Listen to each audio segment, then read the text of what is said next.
Hello and welcome to Michael and Ivanka's Grand Podcast. It is a delivery device for my music, where the chat is pretty much incidental. It's an attempt to capitalise on a mistake by a Trump who mentioned Ivanka. There's many things, and it's also nothing. My name's Michael Forrest. And I'm Ivanka Magic. Couldn't get any laughs for anything there. Oh, God. I was trying to come up with something clever, but it wasn't working. A clever retort. I should have left more space.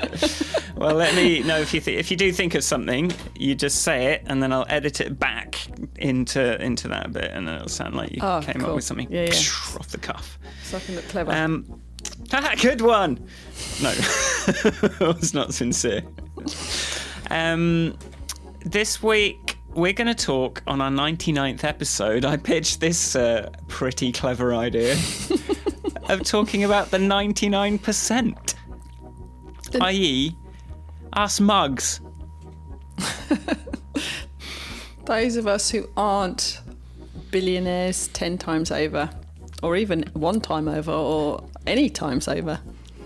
Well, according to this graph, 1% owns 44% of the world's wealth, and actually, like the 99% includes people who whose worth is up to like $1 million. So, wow, it's that sort of in a way shows you how extreme the inequality is in that going into that top 1%. So we can, even if all my dreams came true, I would still be in the 1%. The 99%. The 99%, sorry. I'm definitely not in the 1%. Does this, the $1 million, that's $1 million. Does that, if you're sort of UK, are these US stats that you're looking at? This is global. I think what I'm looking at is Global Wealth Data Book 2018 Credit Suisse. Oh, that sounds like it's going to be good quality data. It's the thumbnail for the episode, which I had a bit of time. I thought, let's do this thumbnail then if Ivanka's going to be delayed in starting the thing. It also means it constituted a bit of research. So yeah. Wow, but then even at the top of the pyramid, we are still way closer in wealth to people at the very bottom than we are to the sort of wealth that the 1% have. Wow. So that's what we're going to talk about. Probably just whinge about it, right? Yeah. Just complain about going to be how hard our life is because we're not billionaires. This is going to be a tutorial on how to get into the 1%. So fasten your seatbelt.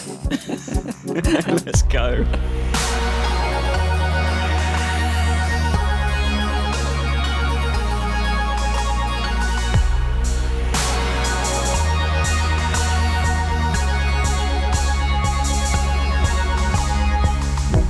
How's it going, Ivanka? It's been a mixed bag of a week. But it's not going well. No, well it is.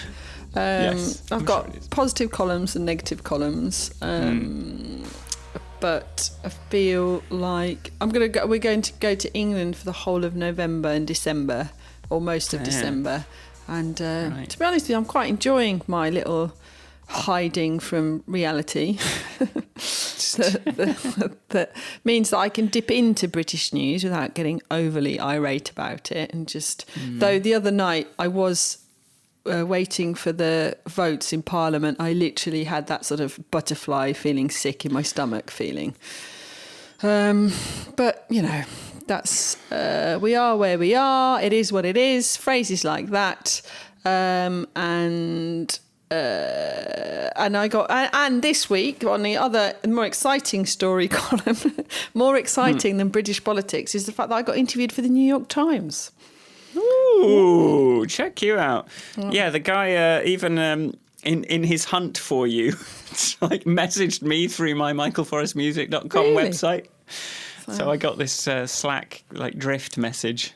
I was like, ooh, someone from the New York Times has contacted me about Ivanka. But it was quite interesting. Apparently the article won't be out for about a month, but it was quite, it was a bit of an opportunity for reflection, because I actually had 2 days notice. So I wandered around thinking about it and obviously I still didn't say all the things that I thought I wanted to say or anything, but I said a few things, and look we'll forward see. to reading it. I presume reading it. I presume so. Look forward to not being able to get through the paywall to read it. I think he's going to let me know when it's live. So we'll see. Anyway, how's your week, Michael? I was in a promotional video for my gym. Oh yes, I enjoyed that. I didn't prepare any talking notes, but I did take Sharon's advice to just be a peanut. So I just was like, okay, I'm just gonna be stupid, and it went across well. Yeah, it did. It was an exercise in vulnerability that really, like, it was interesting because, like, my family in my family WhatsApp group actually gave me some encouragement and said they liked it, which I can't remember the last time that happened. So I was like, I've finally got the. I said I finally got the validation I craved from my actual muscle man brother. Wow. So in theory, it's been I've had a few little successes in the last few days. Like, I made that ukulele song. Yeah. I turned it into my mean-spirited ukulele song. Yeah. I made into one of my little daily Instagrams, and then Tantacruel, who is a fellow Ubuntu design team alum and a good YouTuber who talks about interesting stuff and has lots of followers.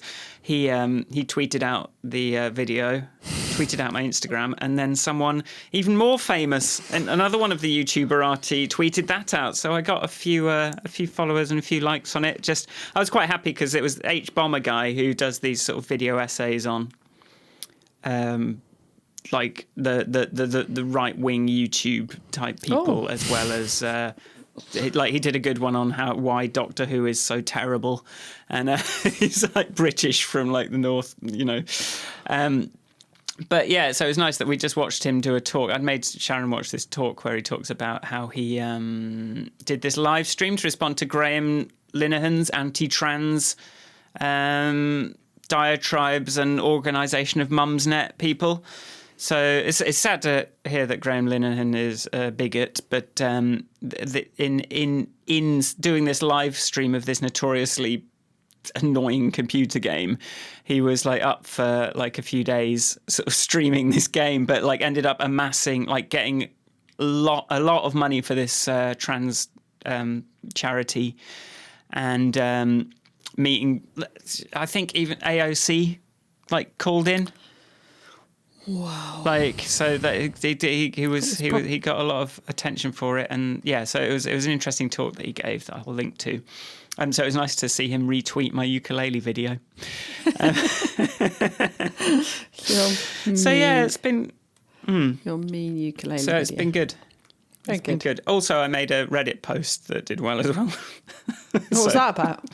Just my studio mate had made like an empty Euro. It was in Synthesizer Circle Jerk, which is a mean-spirited synthesizer channel where they mock people for being snobbish about synths, and I put in a thing. It's very specific, very niche, but definitely having some good luck with the mean-spirited stuff on the internet this last couple of few days.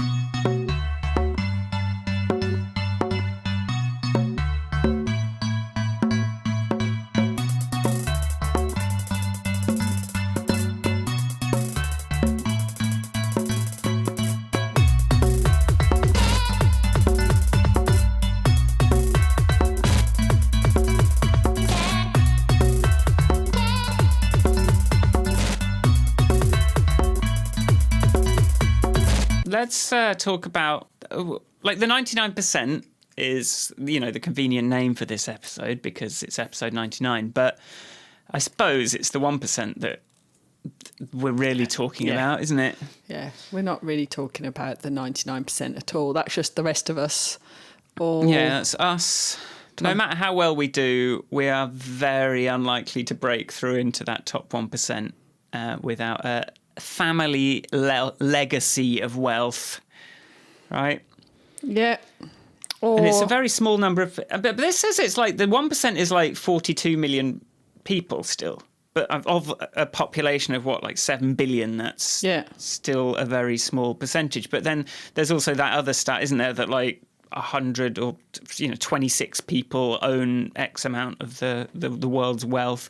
I was looking at this, the Oxfam report, this viral, are 26 billionaires worth more than half the planet? And it's a sort of contested statistic, but yeah, like, but we don't need to talk about the 0.00001%. We can just talk about that 1%, can't we? What do you think? What are your thoughts? I have been thinking about it from the point of view of traditionally when we talk about wealth and those mega wealthy and their lifestyles.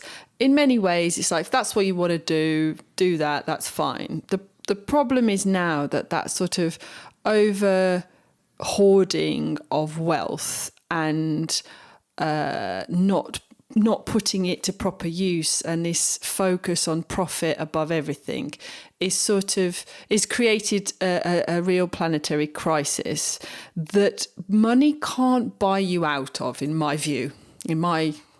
Well, however much people argue about going to Mars and all this nonsense, the reality is that human animals need a walk in the forest. And you can't, it's like, it feels to me like that, when planes used to be smoking and not smoking. It's like this sort of idea that if you sat on one side of the plane in the non-smoking area, you weren't at all going to be bothered by the people in the smoking area on a sealed tube flying through the sky. It's just ludicrous. And it feels like that to me. It's like what those people are doing, they cannot separate me from. They cannot separate themselves away from. They're there. And if that's the bit that I find difficult with those overwhelming quantities of wealth. And just looking at this total income growth by percentile chart, it's like, while, Gapminder, the bottom 40% of people are sort of experiencing sort of an improvement in their lives, it's actually like, then it's almost like the middle class are getting, basically the ultra wealthy are farming the middle class for wealth. Like, we're the ones that are getting sort of just exploited now. It's weird, like, as the more educated people, because this wealth, one way or another, does constitute value, which has to be created by work, one way or another, right? Yeah. Let's take that possibly naive assumption that wealth that has to come from someone's labour or someone's attention or whatever that is. It's the middle class that are being squeezed out, and we're suckers. We're being suckered into just like letting these sort of ultra wealthy just kind of cream off the top. And how's that happened? Aren't we supposed to be smarter than that? Aren't we supposed to be more educated than that?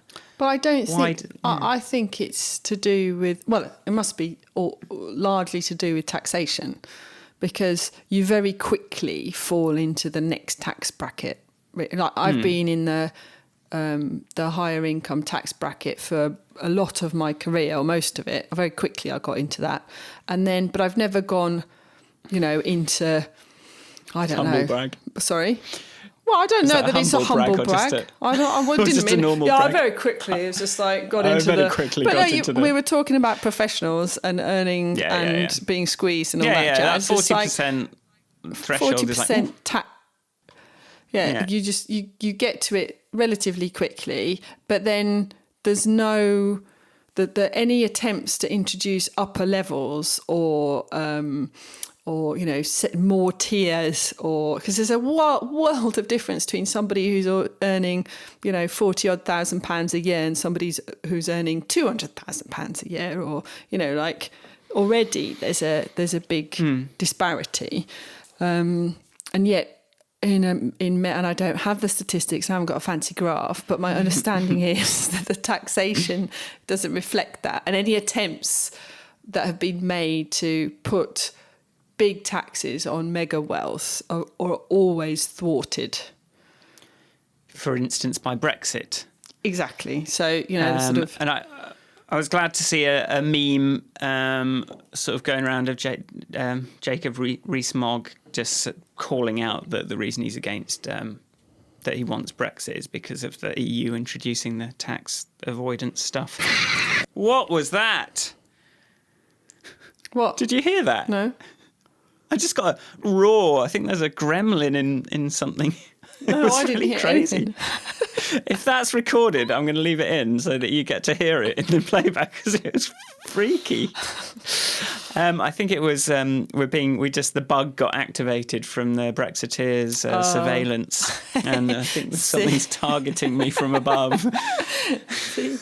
See, now you're getting a bit more into this Balkan spirit. I get my tinfoil. I need some tinfoil, quick.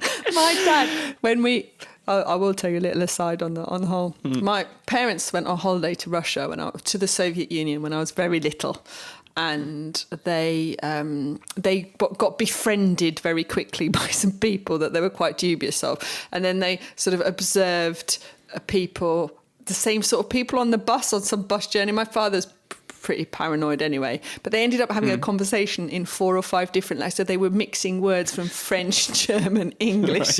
Right.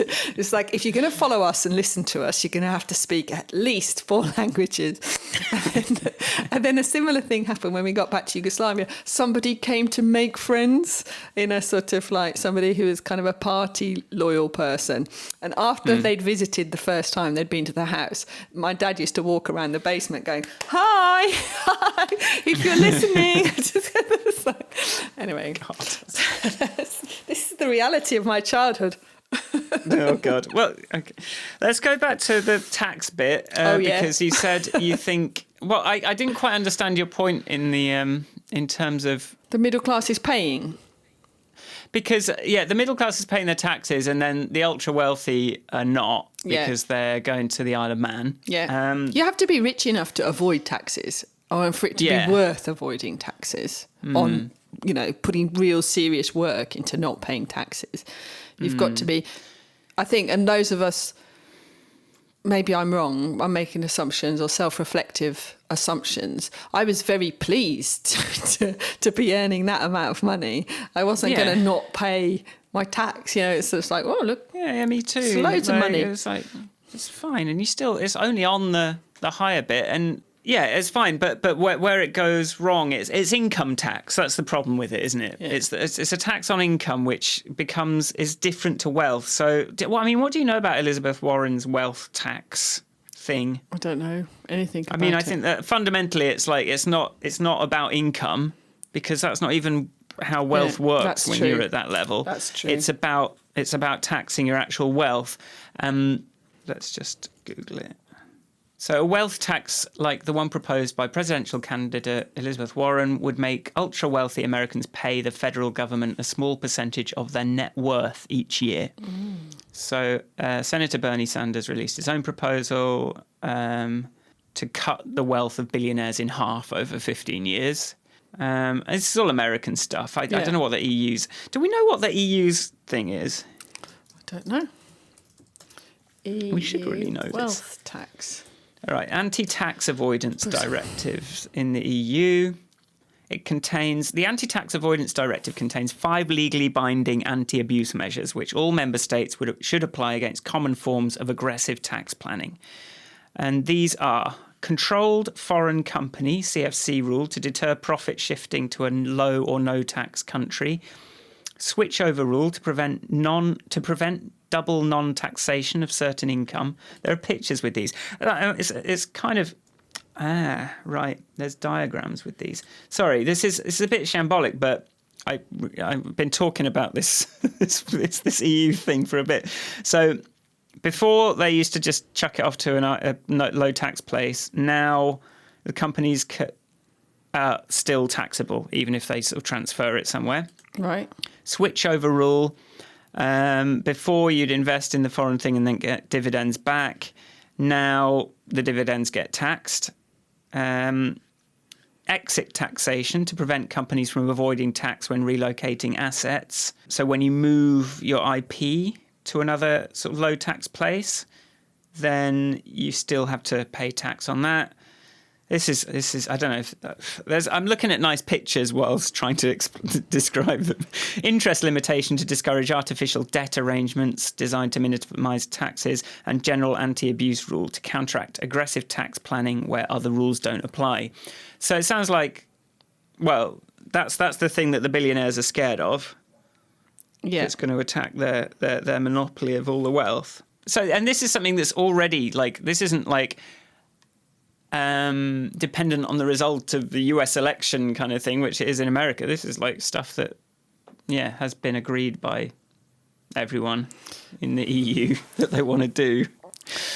But I'm not because one of the things, so I was doing for this New York Times article, I actually did a little bit of reading around various things to do with the climate crisis, because this is related, don't worry, because I did one interview a couple of years ago and I wasn't prepared for it, and because I was under the, like I got interviewed like I was a climate expert, and I was thrown by it, and I didn't enjoy the experience of feeling so utterly ignorant. So I prepared, I did a better preparation for this, and I was listening to a Guardian podcast about the highest polluters, and buried in there was a quote from Mark Carney, the governor of the Bank of England, who said, controlling the financial sector, controlling wealth, doesn't compensate for good climate policy. So, all this I'm probably not responding to the direction, the points you're making. I'm sorry, but hopefully we'll tie it up together. But it's like the difference between, yes, these companies should behave themselves, like that Salesforce.com interview I forwarded you the other day, where they consider the world to be a stakeholder in their business, not just the shareholders. But when companies and individuals won't behave like that, then you have to have strong regulations to stop them offshoring their wealth, moving it to a cheaper location. And I think, another if the UN had more might, the actual existence of lower taxation areas could be eliminated and should be. Because, and you sort of see a GDPR type mechanism possibly achieving that in future, maybe something for the world that says, look, actually, we're all, because we have this competition between nations, which we can. There's plenty of arguments to say that all these geopolitical borders are, or certainly the political borders, are totally arbitrary, really, in a world where the air's polluted and the climate's collapsing. So let's just, could there be a point where you create a more level playing field for everybody through the regulation of things like corporation tax, which is low corporation tax is a surefire way to attract people to your country, like Ireland did, and then European headquarters is in Ireland. They have low corporation tax, and then they operate from there, avoiding taxes. Yeah. So it's kind of individual people's wealth, but also companies who just seem to think that instead of making money out of the thing they do, make money out of money.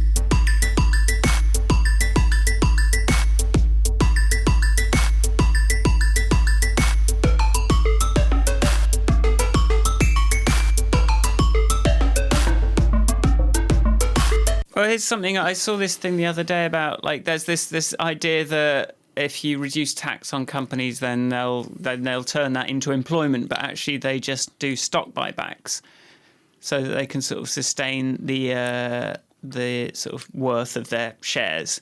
So they take this money that Donald Trump gives them, lets them keep, and just use it to buy back their own stock, and so that they can just sort of strengthen their position, just like protect their wealth. So it doesn't trickle down to anyone. It just goes into that. And I think that used to be illegal in the US, and then Reagan reverted it, and now they're in this situation. I think an individual's behaviour versus an organisation's behaviour the psychology is quite different. Because if you're talking about, so I'm contemplating on a really small scale, I'm contemplating making this my residence, and making sort of moving here. But I'm only contemplating it. So I went, and I was like, I don't know the implications from a taxation point of view, and I wanted to find out what I needed to do. And I went to the local tax office, which is not like going to the, I haven't got an accountant here. I just went in and asked, and I was like, because I'm happy to pay my taxes, but I don't want to pay tax twice in two different countries. So I don't want to duplicate my taxes, because I'm not an idiot. That seems foolish. But so as a individual holding a great deal of wealth, it's going to be much harder for you I think, to choose to participate in a thing that will slowly reduce your wealth than at an organisation level being forced to look at what impact you have globally. Do you see what I mean? Does that make any? Okay, yeah, but the point of that is that we have to force this on those people, and we are the majority. It's in the name. We're the 99%. We are the majority. We're making all this wealth. In a democracy, we should be able to force people who are hoarding wealth to pay their, to do things they don't want to do, because they sure as hell don't mind making us do things we don't want to do. Yeah. No, you're right. I think I was thinking about this the other day. I was thinking about in terms of like the sort of blatant disregard for the planet, the behaviour of the rich. Doesn't even have to be mega rich. I saw these big yachts coming through here, and you're like, it's like, actually history does have some good stories about what happens to people who flagrantly disregard inequality. And at the moment, it isn't just about wealth inequality, it's carbon footprint inequality, massively. And it's like, actually, this is how you end up without your head. This is where the guillotine comes out. Yeah. So, and that reminds me of something the Salesforce guy did. He did mention, like, he did sort of focus on the measurement thing as well, and sort of said, so it's how can we actually measure who's the 1% in terms of carbon footprint is another thing that I don't know if we have even as good measures for as we do when it comes to actual money, wealth. No. But then we also know that wealth can be like, Donald Trump just declaring a different net worth depending on the context. Yeah. All that sort of behaviour. Yeah, but it's all very, they all talk about, these terms like creative accounting are accepted, they're normal terms, aren't they? It's like, that sort of creative accounting. If I'm borrowing money, I need to look at make it look this way. But if I'm being taxed, I need to make it look a different way. Or if I'm, it depends. Yeah. So, and these are all terms that are. It's like, okay, with actual money, you're only cheating. Ultimately, you're cheating. I was going to say you're cheating yourself, but you're not really. No. But with a sort of carbon measure, then you're cheating the whole world. But no, even with money, you're just cheating everybody if you're going to make stuff up. Well, it's this positive feedback loop that we need to prevent, right? Like this thing of once you have this wealth, you can now consolidate your power by, you know, through lobbying and through kind of like Cambridge Analytica type mechanics, and you have the power to protect your position because now that you are in the 1%, you're obsessed with falling out of the 1% to the expense of all other things.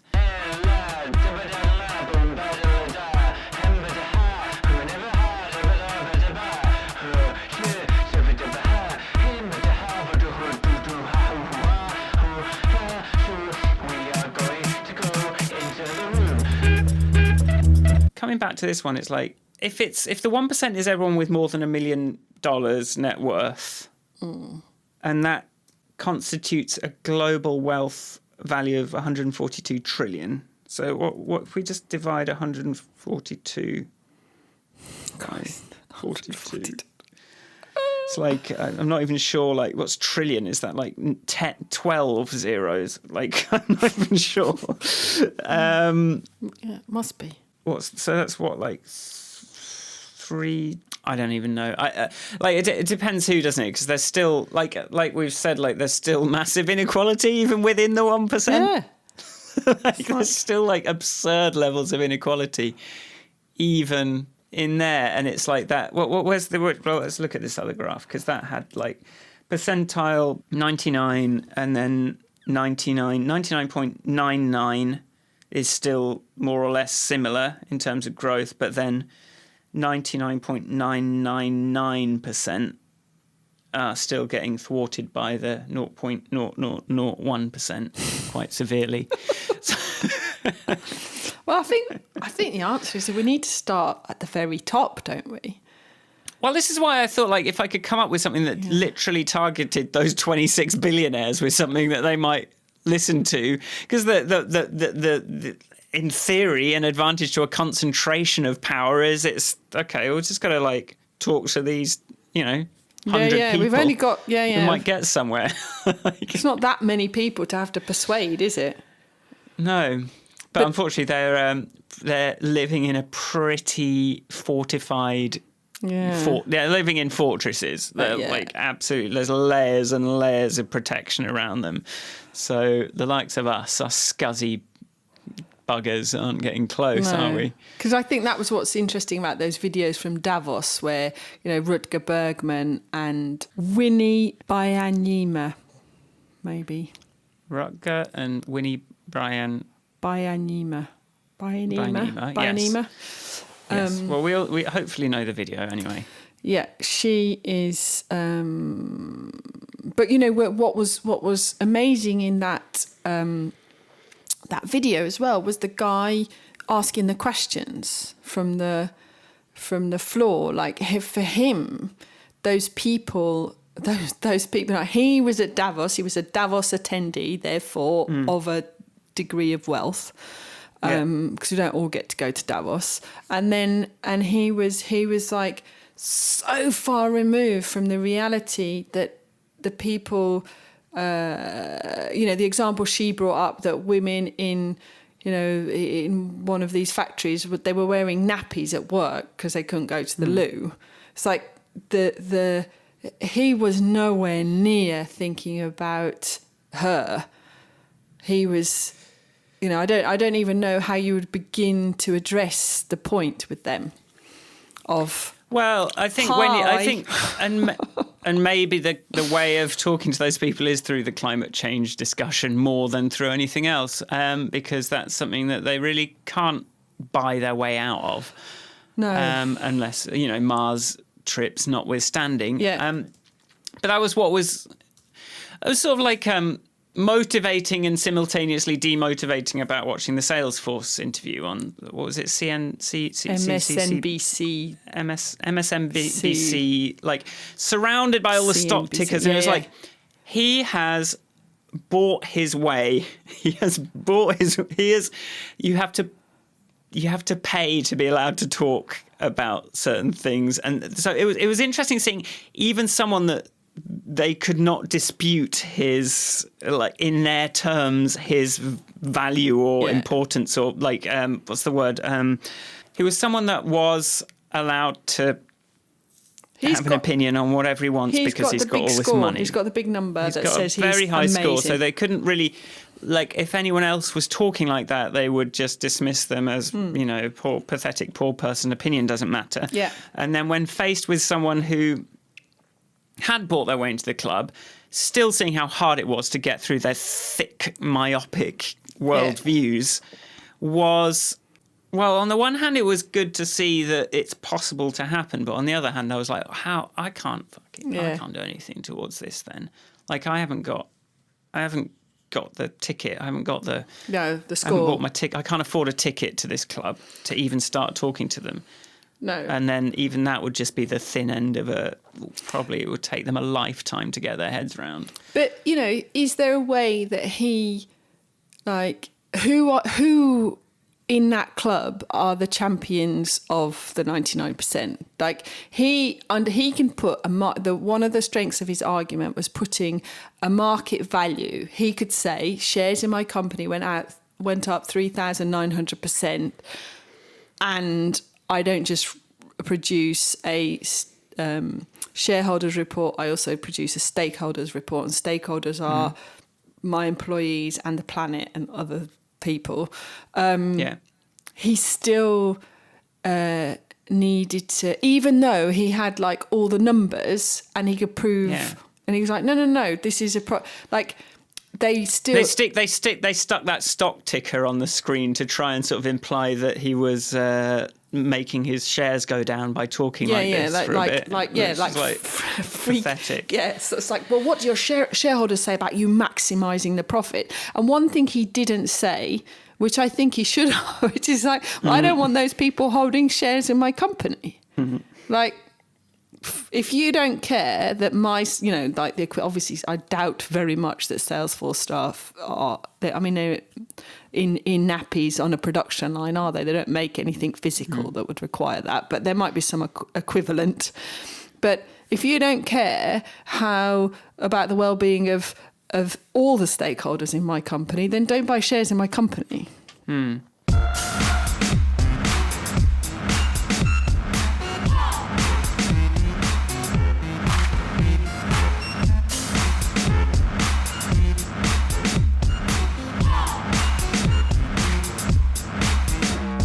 What I want to bring this back to is because it is the fact that this wealth is being created from somewhere. It's being created through new technologies that allow more of our attention to be farmed for, sold for advertising space, and just generally, just a better educated population is able to, I guess, like, achieve more interesting things, and hence, like, the money is flowing more than it could have in the past. But why are we, like, not even the 99%, but those of us in that's 40 to 99 percentile, the squashed middle class, why are we letting these people get away with this? How are we letting these people get away with this? Like, we're not in nappies on a production line. We're professionals with a university education that it's just a fact of life that you go and try and generate value for someone, and then they keep 99% of it or whatever. You don't get it back. Like, even like, I suppose, like, I did meet someone that worked at Facebook, and they get some big bonuses, but you can bet it's still just scraps compared to what the sort of executives are getting, or those people in that the 1% type people. But isn't this the conversation that we have over and over again, which is about first of all, most people are sucked into a treadmill that may not, which is why your graph, the graph you were sharing, dips for the middle classes are paying for most of this. It's like, well, I must have all these things, and I must maintain this lifestyle, and I must do these things. And frankly, there is no time to revolt. Yeah, middle class trap. So we're literally just too overworked. Just too busy and too tired and too, running around, paying for this, watching that, driving little Jimmy to his piano class and off to tennis, and I don't know, going out for dinner this many times a week and blah, blah, blah. Whatever people get sucked into, I don't know. Yeah. But it's like, oh my God, I've got to have this bigger house. The number of people I know who kind of have a child and then suddenly think they need an enormous house for a small person. It's like, I don't want to mock them, but I don't mean that mocking. It just makes me laugh because it's just. But it's like, we've been persuaded that we need all this shit. It's like that thing I quoted about Stella McCartney talking about when are we going to make survival sexy instead of like fast fashion buying latest stuff, and it's the same sort of thing. We've been duped. We've been persuaded, and also the cleverest of us are putting all our energies into making, to building that brainwashing environment. Building bloody the internet and Facebook and Twitter and Instagram and all this. More addictive. How can we make this stuff more addictive? How can we make stuff that costs money look way, way, way, way better than the stuff that doesn't? How can we, like, when you're walking through the supermarket and the shiny stuff is like just the worst stuff? Yeah, it's bad. We've been sort of persuaded that we need. We've been sucked in. We're persuading into fighting amongst ourselves. It's like a next door. It's like the status battle between you and your neighbours. But it's not even your neighbours anymore. No. But now it's your friends on Instagram who can. People you're following on Instagram. It was so exciting to be able to suddenly be friends or have a connection to those people that we looked up to, like, the famous people. Maybe they might tweet now. And now it just means like we feel like we're friends with people that have extravagant levels of wealth above what we could ever imagine. But what I'm wondering now is like, why doesn't the middle class unionise? We should unionise. We should unionise, yeah. We should go, no, we're not having that. I mean, I think it's just we're forgetting the power that we have. There are more of us. There are so many more of us in the 99%. It gives and like when you get a pay rise, when you're making like 100 grand, like you're like, I've got so much money, I can buy anything, and you forget, you don't necessarily look further than that and look at, and it's weird, isn't it? But like you should look at the shareholder reports or like what the company is actually making if they're able to afford you that, and go, oh wait a minute, but why? Sorry, but you're not worth 40 times more than me, right? Like that's that's that other statistic, isn't it? Like CEOs are getting the amount more they're getting paid than the rest of the staff has gone up by orders of magnitude in the last few decades. Well, you can find a graph that shows that it goes up a lot since Reagan and Thatcher, since deregulation of everything. The whole point is it's not just jobless crusties in the 99%. No. Successful, very successful professionals, lots of us. And we are so busy and overworked that we're not protecting ourselves from massive exploitation. And like there's no such thing as, there's not really any unions in this world. Like can we like come up with some nicely branded union that we sort of slowly start getting everyone to join, and then I think it's like the wealth has to be distributed. It's like, that's why I think we need to rebrand unions, because it sounds like something from the 80s, like something from the thing that for all of us, the ones I'd say, I don't know the stats on the 99%, I really don't. But I do know that for those of us, and I include myself in this, who there is no inheritance, there is no trust fund, there is no backup safety net wealth. We make decisions and risk decisions very, very differently from people who have never experienced proper, true survival uncertainty. And I think that is the biggest argument for stripping people of their wealth is that, like, the people manipulating us on Brexit at the moment, Rees-Mogg and all his gang, they've got proper backup cash. They are never going to go hungry. Yeah. Whereas I have no reason to believe that for the rest of my life there is no risk of hunger. Do you know what I mean? Could happen. Why wouldn't it?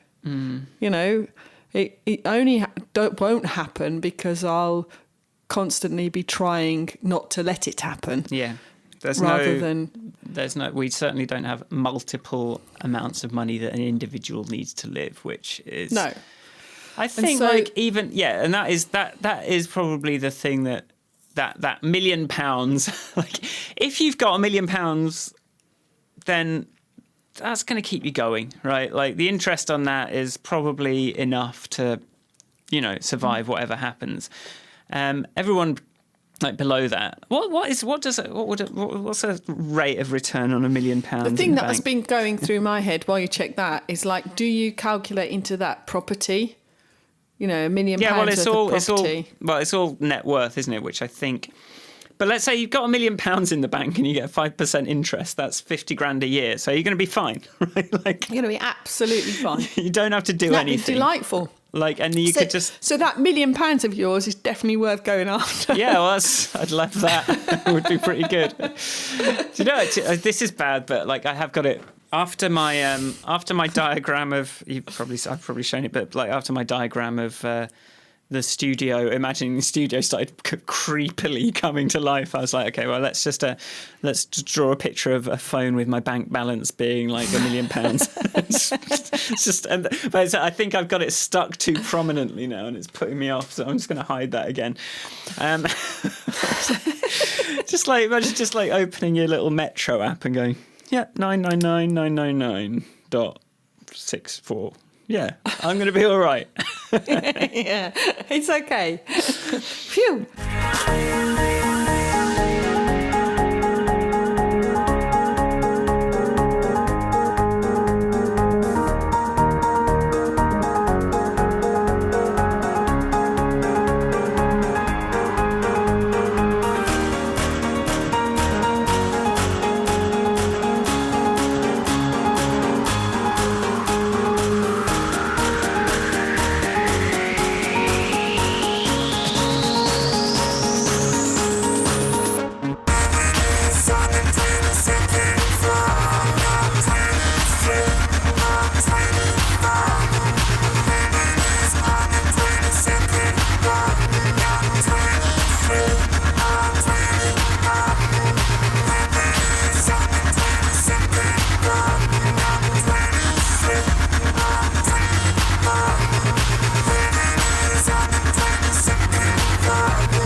Maybe the reason that the 99% is at that threshold is because that's around that happiness threshold.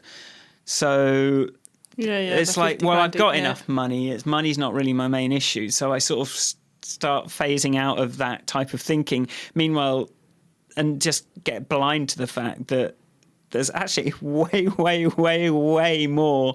I'm actually generating way more value than the amount that stops me being sad. But I don't really care about that amount. But maybe if I did care about at least putting that in the hands of people that are below this threshold that I'm at, then everything could be nicer. It's the next revolution in the world, the next upheaval is imminent, I think. It's either that or we fully get plugged into some sort of, Aldous Huxley Soma world where you're just drugged out of caring about what's going on around you. I've got more confidence in humanity than that. Well, exactly. So I think that I really do believe that whilst it will be turbulent for a little while, I'm not sure if it'll be French Revolution turbulent or Russian Revolution turbulent or what flavour of turbulent. However, I think there are some turbulent times starting already that will it's like Simon Wardley's tweet the other day about the putting everyone with over £1 million of assets in a cave, stripping them of their assets and using the money to sort out the climate crisis. Why not? Well, Don't know how many caves you'd need. Sounds like not I that don't know many. why putting someone in a cave is going to help anyone. Fine. Unless they've got something to add. Or just simply, but that's the thing about that, you know, what I was saying about, you know, if the world agrees that this is how much corporation tax is, full stop, then, you know, some of these we need to get people competing on a different thing. And the competition it has to stop being about growth and profit margins, and it needs to start being about survival. And I think that the only way we can really sort it out is if everybody, globally there's an agreement to do it, rather than pockets of people, or like you say, that, you know, 26 people at the top just decide to build a carbon sink. We just shouldn't be allowing them to have that.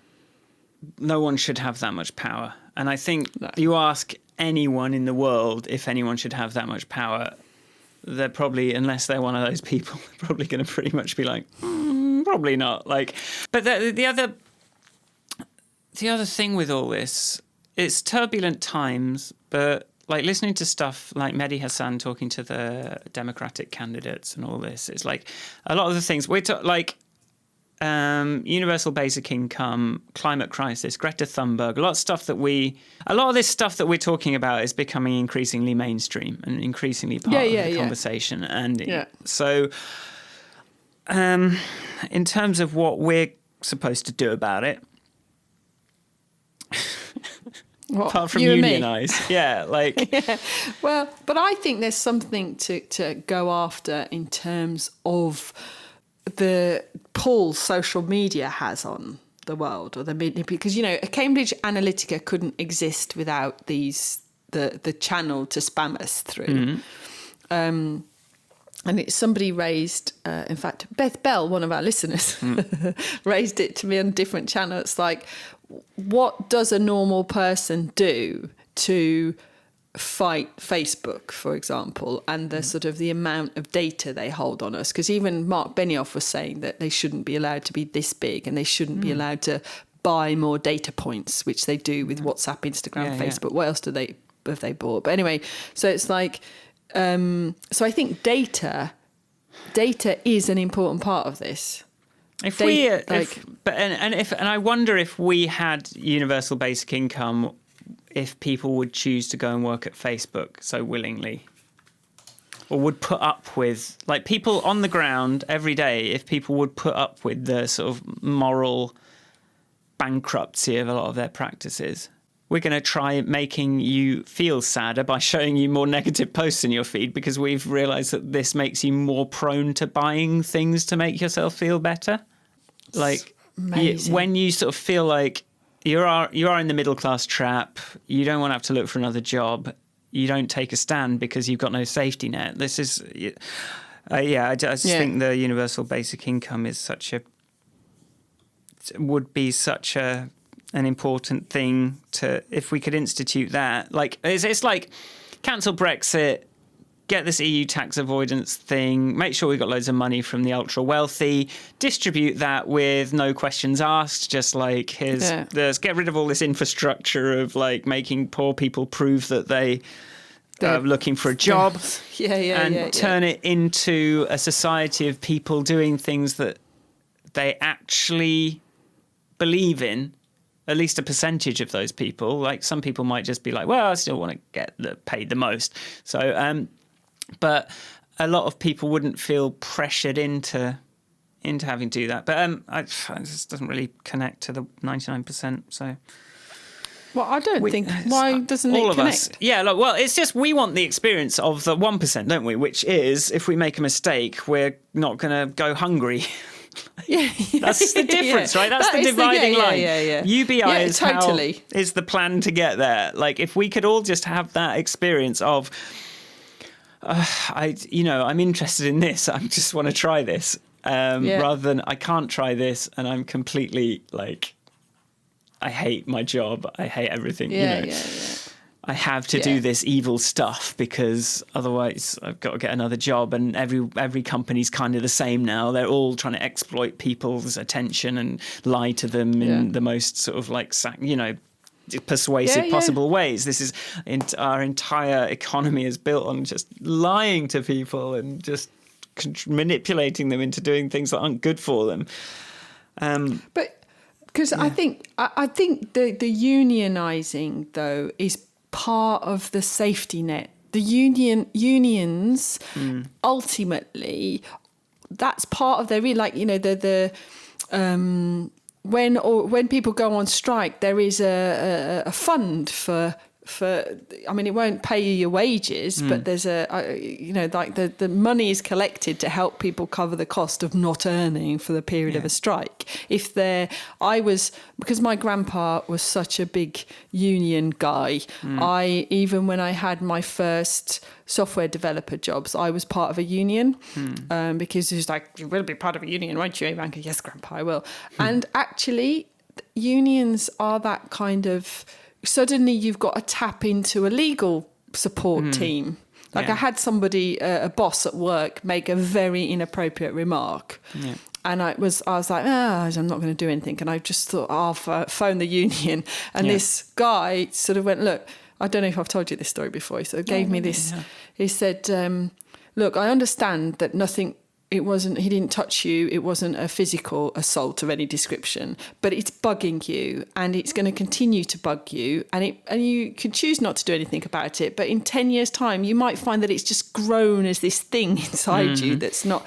He said, so at least let's write a letter to the HR team and say, let's look at our options. We don't have to go industrial tribunal. We don't need to. But I had somebody whose job it was to talk me through the options. Yes. For £10 a month. And the alternative to that is this individualization, this culture of the individual, this myth of meritocracy it's the ultimate divide and conquer. It's like, okay. Yeah, totally. All family, no, everybody gets separated into a separate individual box and avoid talking to each other. Everyone feels isolated. Everyone feels alone. Everyone feels like they just have to do whatever their employer tells them to do.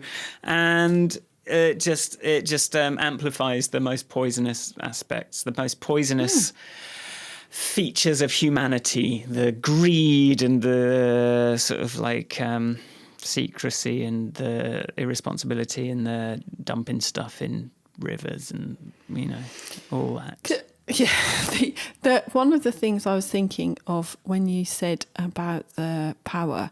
So if 1%, because I think we 99%, if we banded together, that's where our power. I think you've already said that. Our numbers are. There are a lot more of us than them, and everybody. If this is a democracy, why is that not working for us? That was Mehdi Hassan, again, like an interview with someone who'd written this, like, about the Democrats should play dirty if they get elected and actually, add Puerto Rico as a state, I think, and to make some moves to protect their position in the way that, Republicans are just in the habit of doing and just do really grossly. But, do some legitimate stuff that will, get rid of the gerrymandering stuff, get rid of all this stuff that only really serves the other side, and just do everything in your power to sort of re-democratize things. Yeah. And, make it. Yeah. And then I don't know how that applies to the UK. Like in the wake of everything, we're still we're doing our marches, we're doing our ours has just. Our democracy has just turned into a sort of mulch of corporate power, hasn't it? It's not really there's no ideals. There's no, there are. I don't know. I think someone was saying we actually do pretty well here. If you actually talk to people, and even people post Brexit that have gone back to sort of another country, they've gone, no, I still much like it better in the UK. Yeah. I think the point of this. So, one of this working theory behind the Extinction Rebellion gang is that you only need something like 1% to 2% of the population to be participating in order to make the movement real and effective. So and they list these examples of the suffragettes, etc. But maybe the same applies, and I'm sure the same applies to countries.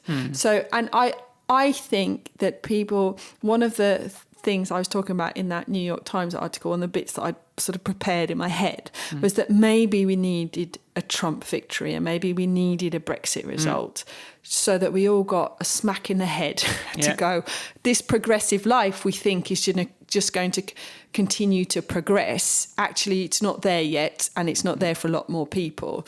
So maybe, and one of the things that somebody told me after the Brexit result, one of my friends from the Balkans, she said, if that happens in the UK, there is no hope for us here. If you guys who are progressive and cool progressive, if you did this, we've got no hope at all. And I think as a country, the United Kingdom, the United States of America, your Germany, your Sweden, you have a duty to lead by example, to be progressive, to represent equality. Because for me, progress means equality. Yeah, that's it.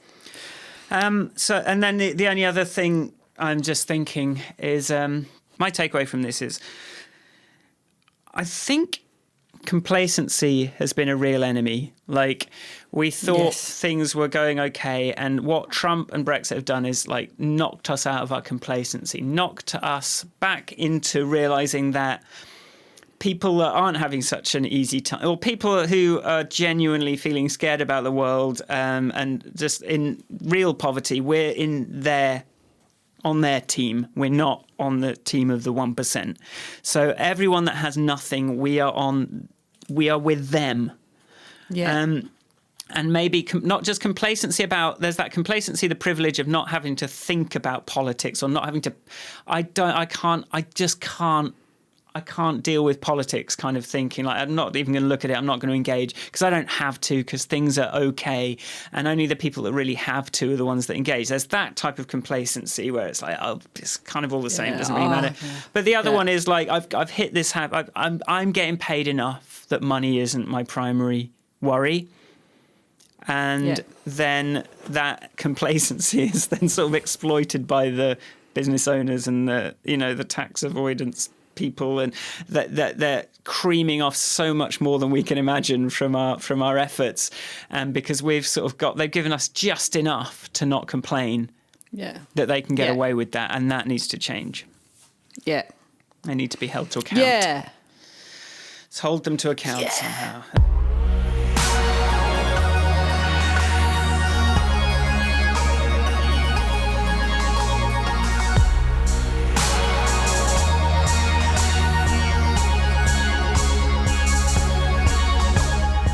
Thanks for listening. If you like the podcast, you can go to grandpodcast.com with all of your friends and subscribe them onto their phones and make them listen to it. Where can people find you, Ivanka? People can find me at Ivanka on Twitter and increasingly at Grand Podcast on Instagram. Ooh. I seem to be taking responsibility for the marketing. I've been uploading the images now. I've got that into a habit. But that's about my limit. I'm trying to keep my own. That helps. You can find me at michaelforrestmusic.com and again at Michael Forrest on Instagram. I'm doing stuff on there. And we've got a Patreon, which you can join in on, get involved. Definitely loads of other people are doing it, so you should too.